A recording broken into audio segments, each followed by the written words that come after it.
Batangas City. Merong 107 square, medyo maliit, 107 square meters dito. Wow, ang mahal.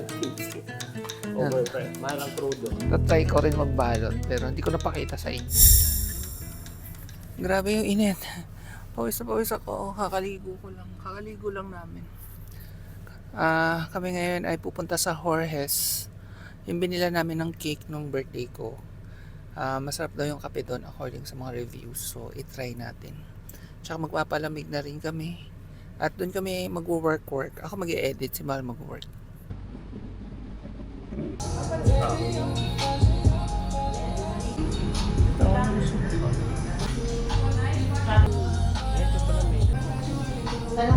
So, ang in-order namin ay ako, matcha latte, 115 large. Ano yun sa'yo? Tapos umorder siyang pasta. Balak namin mag-take out ng ensaymada. Ang sarap ng ensaymada nila. Aray ko. Yes, milk ba yun sa'yo niyan? Ito na yun sa amin. Tikman ko rin. Wala ka naman. Truffle mushroom.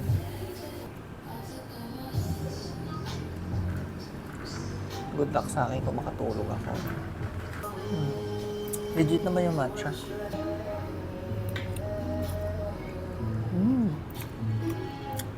Ang sarap siya. Tsaka ang dami nga. Good for kuko.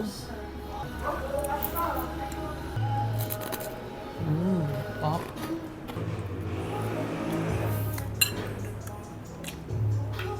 Nag-work sa mahal. Mag-edit sana ako eh. Yan, for take-out. Pang breakfast namin bukas. 210, 4 na piraso. Parang kaganda rin. Tapos na kami mag-chill sa cafe. Ang tawag dito, nagpapalpitate ako.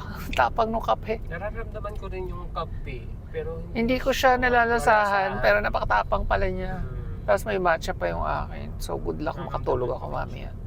Hindi, kukontrahin ko to nung recommended ni Madam Faye na turmeric tea. Pag umiinom ako na, inaantok ako eh.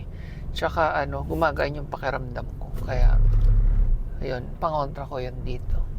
Anyway, habang nandun kami sa cafe, nagtitingin-tingin ako ng mga foreclosed properties sa SSS.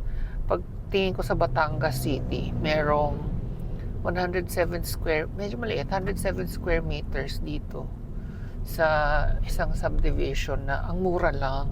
Tsaka alam nyo, mas safe bumili ng ganon kasi sa bangko talaga yung papel. So, alam mong safe ka dahil bangko ang kausap mo. Kaya okay din. So, silipin lang namin, tingnan namin yung feel ng neighborhood. Tapos yung corner lot siya. Ganda. Sige na nga, sabihin ko na sa inyo. 600 plus thousand siya, pero naka-sale as much as 30% ang mababawas. So, 400 plus na lang. 107 square meters sa Batangas City. Take note ha. Mahal na rin ang lupa dito. So, tingnan lang namin. Kaso, gabi na. Tingnan natin kung makikita pa natin. Tsaka kung may guard, kung papayagan kami pumasok. So, ito yung lupa. Ayan, itong corner lot na to. Ang ganda sana nung location. So, teka lang, may dadaan. 107 square meters. Ito siya. Libutin natin. Ito na nga yun. Tahimik naman. Pero hindi namin alam kung lagi bang tahimik. Hanggang dito nga. Tapos yung harap, wala pang bahay. Pero parang may gagawa. Ay bubong. Update dito sa ating tanim. Yung okra natin namamatay. I think kailangan ko na siyang ilipat sa lupa. Kasi yung ugat niya hindi masyadong makatayo. So, lilipat na natin yan bago pa siya tuluyang mamatay. Sana mabuhay yung ating okra kasi favorite ko to. Pag hindi, may mga buto pa naman doon. Let's try again.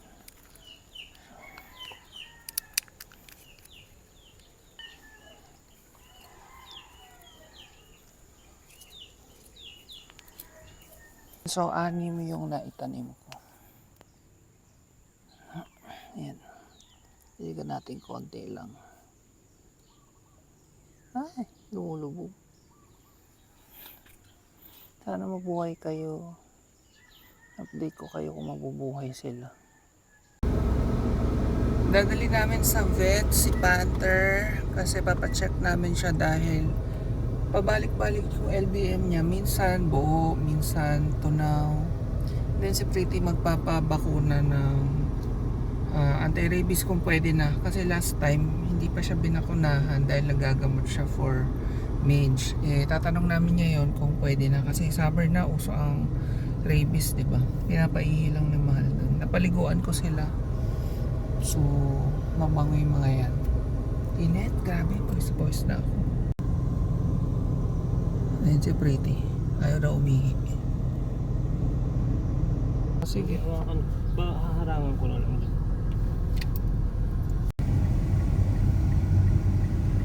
Ayan yung vet. Tapos na namin ipa-vet yung mga yon, inuwi muna namin. Hindi mo pwede mag-vlog sa vet, so wala tayong footage. Napakalikot ni Pretty eh. As in, ang likot-likot. Parang may alagang kaming bata na alam niyo yung takbo ng takbo kung saan. Parang gano'n level. Turn right toward Parang Batangas City nagkaanak San kami ng Pascual Buwan bata. Diversion Road. Then turn left onto Batangas Panther City ba? San Iba ba yun? Pascual Buwan Diversion Road. Ngayon kami kakain. Kaming Walter Park. Kasi wala nang time magluto. 1:30 na nga. Ito ay spinach, lasagna, tuna.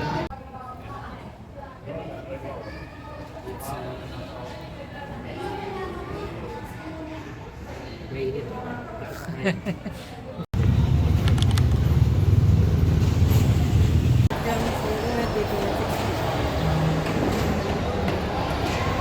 Ito yung galing nga kami palengke. Ito, nakabili kami ng tahong 1 kilo, 120. Tapos,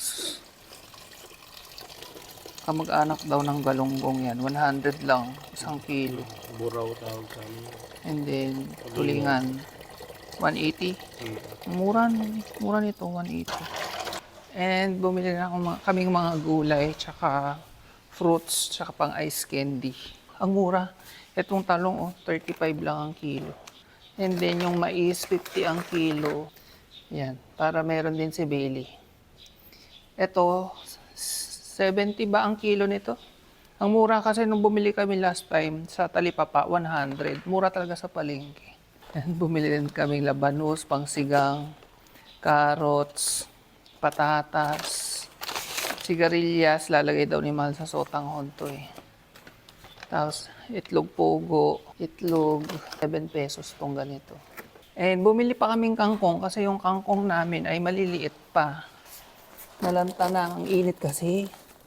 20 ang isang tali sa tahong, yun ang lunch namin. Tapos, meron tayong okra, sili, bawang. Ito mga tuyo-tuyo to. Pechay, 15 ang isang tali ng pechay dito. Ang kinchay, worth 9 pesos lang to, ang dami. Okra, itong okra medyo mahal, 20 ang isang ganito. Nagtanim tayong okra, ewan ko lang kung mabubuhay, nalalanta-lanta kasi kainis nga eh. Puso ng saging, gagataan natin. Ay. Ito ay 20 pesos, tong ganito karami. Bumili si Mahalang honeydew, 110 to. Melon, ito 75. Luya, 20 pesos worth to, itong ganito. Ayan, ito mga puto. Ito with cheese. 40 pesos ang isang ganito.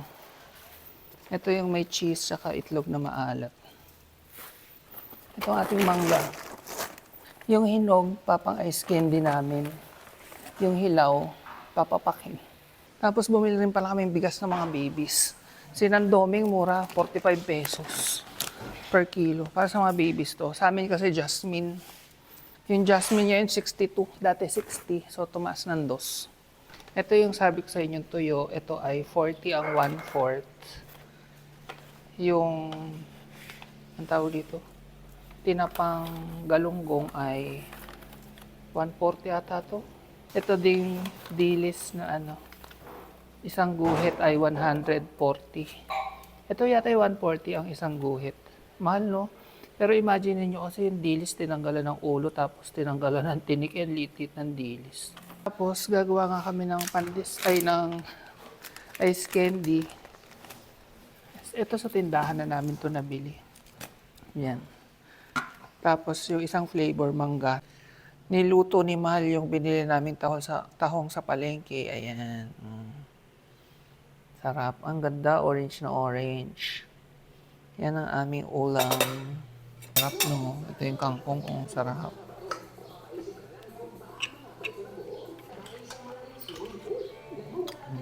Sakto naman yung timpla mo sa sabaw.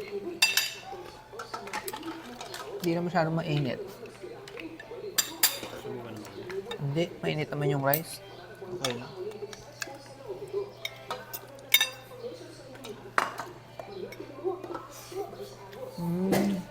Ang sarap ng kangkong dito talaga.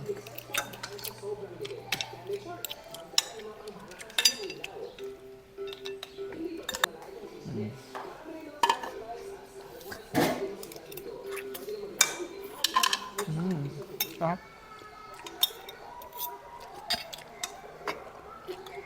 Mataba nga yung nabili natin.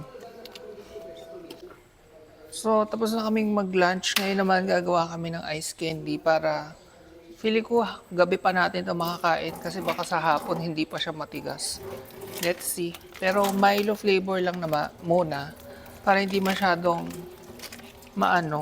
matrabaho kasi yung mga mango medyo matrabaho ata yun. Kakayod pa. Anyway, may tinignan lang din kami sa YouTube. So, gagayahin na lang namin yun. Milo, asukal, gatas, tsaka cornstarch. Nilagay ko na rin yung tableya, ayan, para matunaw na siya. Malamig na yung aming Milo na ice candy. So, ibabalot na. Buti may imbudo kami. Kapag successful, magbebenta kami. Joke lang. Bigyan namin yung mga bata.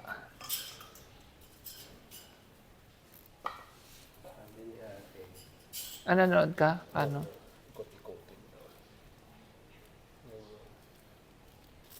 Oo, yan yung madaling part eh. Pero pag yung ibubuhol mo na, ay magaling ka. Ganyan nga. Pwede na. Oo. May open. Kailangan kasi baka sumabog pag walang open. Di ba nag-e-expand yan? 10, 15 lang. Wow, ang mahal. 15. Overpriced. Mahal ang crudo. Tatry ko rin magbalot pero hindi ko napakita sa inyo. Yan, lalagay na sa ref, sa freezer. 14 pieces lang yung nagawa kasi ang hahaba. Oh. So sa 4 cups na water. Yan. Pero kung tutuusin, kaya siguro mga 20 kung hindi namin hinabaan. Pang sariling konsumo naman, kaya okay lang. Ang bilis ng biyahe. Isang oras.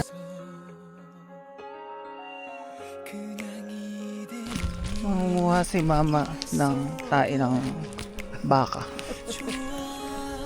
So instead na bumili online, nangunguha si mama ng tae. Mahal din yung kasi yan online.